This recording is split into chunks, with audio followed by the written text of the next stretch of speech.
Good morning friend, শুভ সকাল। তো সকাল সকাল দেখো আমি বাসি কাজ ছেড়ে চান টান করে রেডি হচ্ছি।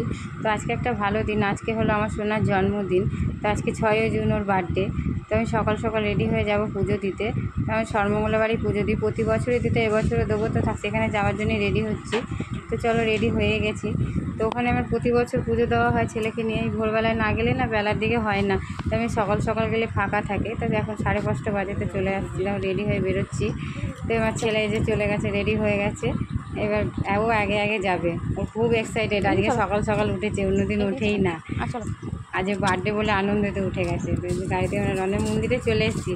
মন্দিরটা আমাদের বাড়ি থেকে অনেকটা প্রায় আধা ঘন্টা। তো আমাকে মন্দিরটা দেখাচ্ছি, দেখো এটা হলো মন্দিরের চত্বর। এই যে ভদ্রলোক ঢুকছে, কিন্তু উনি জানে না যে আমি ক্যামেরা করছি, নাহলে বকবে, প্রচণ্ড রেগে যায়। তো এই জুতো খুলে এবার মন্দিরের ভিতর প্রবেশ করব।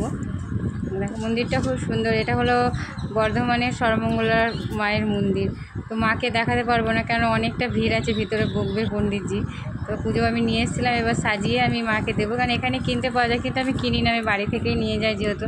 কারণ ওখানে খুব একটা ভালো পাওয়া যায় না, টাকাটাও বেশি না, আর ভালো দেয় না। এই যে বাবার মন্দির আছে এখানে। তো আমি এখানে একটু মায়ের বলি হয়, এখানে একটু ধূপকাঠি দেখিয়ে নিলাম। তো ছেলেকে বললাম চলো এবার ঠাকুর নাম করা যাক, ঠাকুরের কাছে আশীর্বাদ নাও। আর তোমরাও আমার ছেলেকে একটু আশীর্বাদ করো, যেন ভালো করে বড় হয়, ভালো মানুষ হয়, যেন মানুষের হয়ে মানুষের পাশে দাঁড়াতে পারে, এই আশীর্বাদ করো। এই চলো মন্দিরটা ঘুরিয়ে দেখাচ্ছি। তো দেখা যায় যে মন্দির চত্বর, এখানে সবাই সকাল সকাল এক্সারসাইজ করে। তো কেমন লাগছে মন্দিরটা বন্ধুরা কমেন্ট করে বলো। ভিডিওটা ভালো লাগলে একটু শেয়ার করো। তো বাকিটা আমি এতটা ব্লগে দেখাতে পারছি না, পরে আমি তোমাকে অন্য ব্লগে দেখাবো আমি সারাদিন আজকে কী কী করি।